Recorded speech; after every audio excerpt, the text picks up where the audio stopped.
Dan di sini kamu juga ditemani oleh narasumber kami, yaitu Pak Yofi. Beliau ini merupakan salah satu guru sosiologi yang ada di SMA Negeri Prancis. Walaupun guru guys, jangan salah, beliau ini juga merupakan salah satu Gen Z loh. Jadi hari ini kita bakal bahas tentang seputar pacaran nih Pak. Oke. Zaman SMA ini kan pasti kita udah mulai ada rasa suka ya, karena pacaran itu pasti banyak ya Pak. Tapi kita hari ini bakal fokus ke hubungan-hubungan yang toxic relationship itu berpengaruh nggak sih terhadap prestasi belajar dan juga masa depan siswa. Sebelum kita mulai nih, mau nanya dulu, nih udah pada pernah pacaran belum sih? Belum, udah pacaran. Tapi kayaknya rata-rata udah nih ya. Oh iya, rata udah ya. Apalagi lovely. Kayak kelihatan ya. Tapi juga udah ya Pak ya? Ya udah, sebelum kuliah. Oke, menurut Pak Yofi pacaran itu worth it nggak sih Pak? Oke, sebelum saya jawab nih, kalau menurut teman-teman gimana? Worth it nggak nih yang udah pacaran? Menurut saya worth it sih Pak, karena apalagi kalau nggak toxic ya kan kita juga mendukung, saling bisa lanjut ke masalah, cerita gitu. Oke, baik, udah pacaran siapa? Misal ini dong. Oh, siapa? Baru aja jalan-jalan ya pacaran. Oh, enggak, gimana ya? Menurutku boleh-boleh aja, karena kan saling mendukung satu sama lain kalau misal lagi di hubungan pacaran. Ya, Aduh, aku belum pernah pacaran Pak. tapi ini ditinggalin. Aduh, belum jadi sih Oh, Pak. belum jadi. Oke, baik. Ya. Oke, kalau masalah worth it sih, menurut saya pacaran itu worth it. Bener ya, tidak ada tapi selama tidak toxic. Artinya pacaran kan biasanya apa ya, bisa jadi support system kita. Artinya pas kita lagi mungkin pengen cerita, pas kita lagi apa ya, lagi butuh teman dan lain sebagainya. Selama itu tidak toxic atau apa ya, kita diatur oleh pacar kita atau salah satu mendominasi, itu menurut saya worth it. Dan sah-sah saja anak SMA itu pacaran, nggak ada yang salah. Selama tujuannya juga positif. Oke, berarti worth it ya. Cuman kalau misalnya beneran tidak toxic. Iya. Cuman kan sebagian remaja kan anak kita sebenarnya belum matang ya Pak. Kalau saya salah langkah malah bisa menuju ke hubungan yang toxic. Kira-kira hubungan yang toxic itu yang kayak gimana sih? Kayak tadi ya, yang ngontrol gitu. Adakah bentuk perilaku yang biasanya anak-anak SMA atau usia kita tuh lakukan gitu? Oke, toxic itu ada macam-macam ya bentuknya. Oke, salah satunya tadi ya apa namanya biasanya kita lebih suka ngatur hidupnya orang. Nah tapi biasanya ini teman-teman berasal dari faktor toxic itu banyak. Salah satunya itu adalah trauma yang belum selesai. Nah siapa tahu ya kalian tuh punya pacar sekarang ya. Nah pasangan kalian tuh ternyata punya trauma dengan pacar sebelumnya.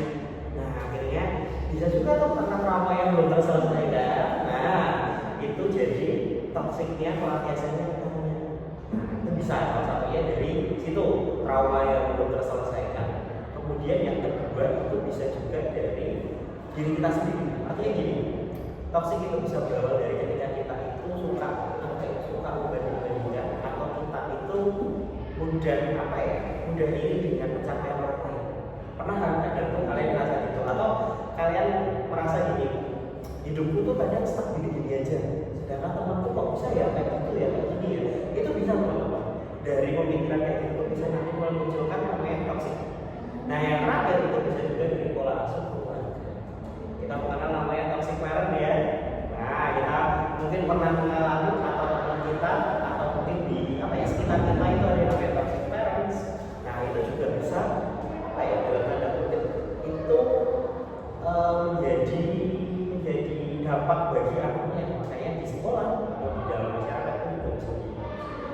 Nah dari faktor-faktor itu ya teman-teman itu bentuknya nanti macam-macam. Ada yang apa namanya suka itu ya apa namanya jadi apa?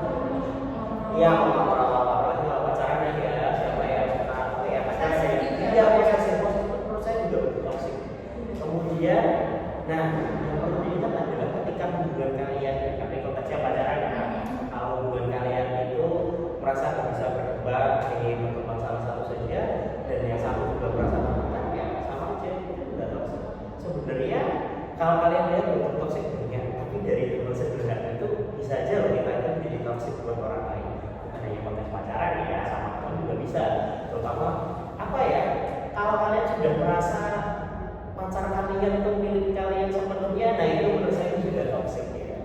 Tapi jangan siapa tahu senyumnya kok jadi agak beda gitu, jadi terlihat sesuatu. Ada pengalaman. Iya, makanya Juga enggak ya Pak. Kira-kira dari bentuk-bentuk itu dampaknya ke terutama ke dalam proses belajar dan juga mahasiswa tuh ada nggak sih Pak? Kalau ada, kira-kira apa aja? Oke, di sini nggak ada yang pernah ngalamin toksik ya? Toksik relationship. Yang sudah pernah pacaran mungkin Pak yang tanya Pak.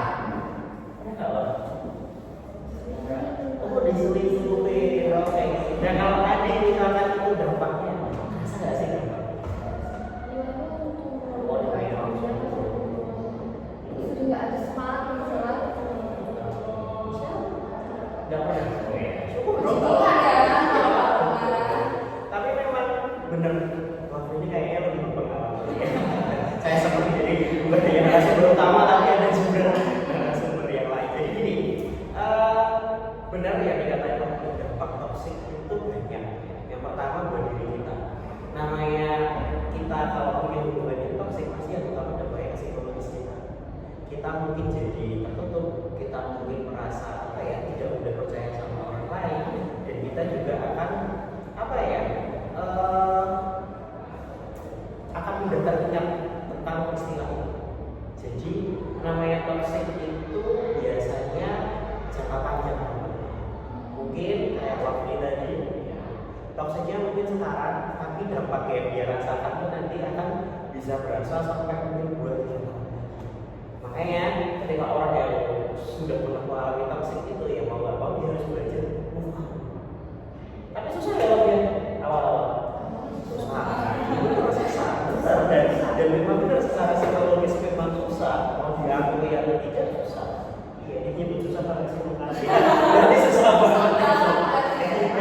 Memang susah. Dan kemudian kalau dalam kehidupan sekolah atau belajar prestasi, menurut saya juga akan berpengaruh. Namanya aja kalau pacaran itu kan tadi ya di awal kita pengen punya teman atau support system yang baik. Kalau kita langsung kehilangan kayak gitu atau mungkin karena toksik ya sudah itu pasti akan berpengaruh, dan itu ada korelasinya. Contohnya ya waktu itu saya nggak usah kasih contoh yang jauh-jauh, tapi memang iya betul. Jadi memang toxic relationship itu apa namanya nggak kelihatan. Mungkin waktu kalau dulu waktu pacaran temennya nggak tahu kata pacaran toxic, tapi dampaknya yang dirasain waktu itu jangka panjang dan mungkin akan berasa buat waktu itu sendiri. Jadi dampaknya menurut saya lebih ke kepribadiannya seseorang. Bisa juga bukan toxic merubah karakter seseorang. Bisa juga dong ya. Makanya kadang terutama sekarang ini ya Gen Z ya terutama kalian ya, saya Gen Z awal-awal sih ya. Oke, tapi apa namanya kadang karakter kalian kalian melihat kalau di sekolah tuh kayak gini, kalau di rumah kayak gini, sama caranya kayak gini, itu juga bisa menjadi seseorang yang menjadi lebih tangguh juga bisa. Nah, seperti itu. Kalau gitu Pak, kira-kira sekolah itu bisa berperan apa sih untuk membantu korban-korban yang mungkin kayak waktu ini ya, yang pernah mengalami toxic itu sekolah bisa membantu. Oke, kalau menurut saya toxic relationship itu pertama harus diatasi dari dirinya sendiri. Artinya kalau orang itu tidak menyadari dia berada di hubungan yang toxic, dia cuma yang eksternal atau kayak sekolah itu membantu apa? Kalau dia tidak menyadari, ya kan? Ada juga yang mempertahankan hubungan sampai sekarang itu meskipun toxic, ya ada juga kan? Ada mungkin beberapa faktor itu banyak. Nah kemudian setelah kalian menyadari kalau kalian berada di hubungan toxic, kalian harus paham nih apa yang saya lakukan. Apakah kalian mau cut off atau kalian memperbaiki hubungan yang toxic? Itu dulu. Jadi dari dalam diri itu harus ada 2 prinsip itu, menyadari dan memahami. Baru nanti setelah itu kalian baru membuat keputusan atau saya menyebut dia untuk menghadapinya. Jadi sadari, pahami dan hadapi. Hadapi itu artinya ketika kalian sudah bisa mengelola itu semua, kalian sudah paham. Ketika kalian belum untuk buat keputusan yang mau cut off nih atau mau diperbaiki, itu kalau dari sekolah bisa juga kalian konsultasi ke guru BK. Nah dari guru BK bisa. Tapi kalau kalian merasa, aduh aku kayaknya belum ke guru BK dulu sih, bisa juga kalian ke teman yang memang kalian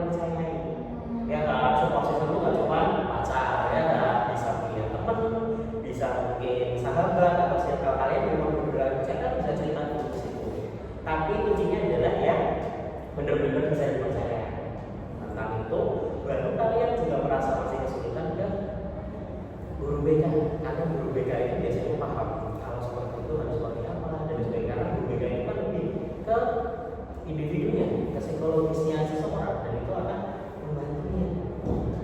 Berarti teman itu berpengaruh ya Pak, juga bisa membantu. Jelas. Kalau menurut teman-teman yang ada di sini, kira-kira kalau misalnya punya teman ya terjebak nih di dalam relationship, kira-kira apa yang akan kalian lakukan? Mungkin dari Robi dulu, mungkin dari tadi diem terus nih. Pengalamannya baik, jadi dia masih meresapi dari Iya. hasilnya. Kira-kira gimana kalau teman kayak gitu? Kalau aku mungkin dinasihati ya, kalau misalnya udah kayak terlalu toksik banget terus misalnya udah nggak bisa ditahan lagi ya udah putusin aja, daripada nanti apa ya berdampak negatif buat diri sendiri kan, ya mending diputusin aja sih kalau aku. Berarti minta temennya buat putus. Iya. Kalau nggak mau putus gimana itu? Kalau putus gimana ya sebenarnya? Coba kalau Meti gimana caranya? Kalau aku ya dinasihati sama itu membantu supaya hubungan mereka baik lagi gitu. Cara bantunya gimana kalau misalnya yang biar baik lagi itu hubungannya kamu mau bantu apa? Ya, kayak gimana gitu apa cara memperbaiki. Ya udah oke. Kalau gitu Pak yang terakhir, gimana sih caranya biar remaja itu membangun hubungan yang sehat? Oke, membangun hubungan yang sehat. Konteksnya dalam pacaran dulu ya. Oke, kalau dalam pacaran, teman-teman, prinsip pacaran itu sebenarnya cuma 3 loh. Yang pertama itu membangun diri kalian. Jadi ketika kalian membangun relasi dan kalian merasa kalian terbangun di situ atau kalian menjadi pribadi yang lebih baik, oke, itu jadikan. Kemudian yang kedua adalah membangun rasa empati juga. Artinya bukan hanya satu sisi. Namanya juga hubungannya harus seimbang. Jadi membangun diri kalian dan membangun rasa kalian harus sama-sama terbangun dong ya, bukan hanya salah satu. Nah, baru yang terakhir adalah kalau kita kontekskan dengan konteks religi, itu juga harus membangun di dalam Tuhan. Nah, itu penting juga teman-teman ya. Jadi bukan hanya kita hubungan kita sama pacar kita, tapi juga kita harus membangun relasi di dalam Tuhan. Itu yang namanya benar-benar apa ya? Menurut saya itu akan menjadikan kalian jadi toksik. Nah, terus kalau terlanjur ketemu sama teman atau pacar yang toksik gimana? Ya itu tadi pilihannya juga. Kalau kalian merasa bisa diperbaiki hubungannya, ya diperbaiki. Kalau enggak, ya sudah tinggalkan. Kadang kan anak-anak Gen Z sekarang itu kan bertanya atau mungkin sempat mikir, emang kalau cut off salah? Enggak, teman-teman ya. Cut off itu salah satu bentuk kalian itu mengapresiasi diri kalian sendiri, ya. Gitu. Jadi selama kalian merasa tertekan, selama kalian merasa gak nyaman tadi sama teman atau pacar ya, karena konteks kalian relasinya lebih luas. Ya itu selama kalian gak nyaman atau gak merasa tertekan, yang pertama sampaikan aja ke teman kalian atau pacar kalian. Kalau memang tidak ada perubahan dan tidak bisa dilakukan, ya sudah, cut off itu menjadi salah satu pilihan yang baik dan bijak daripada kalian bertahan di sebuah relasi yang toksik.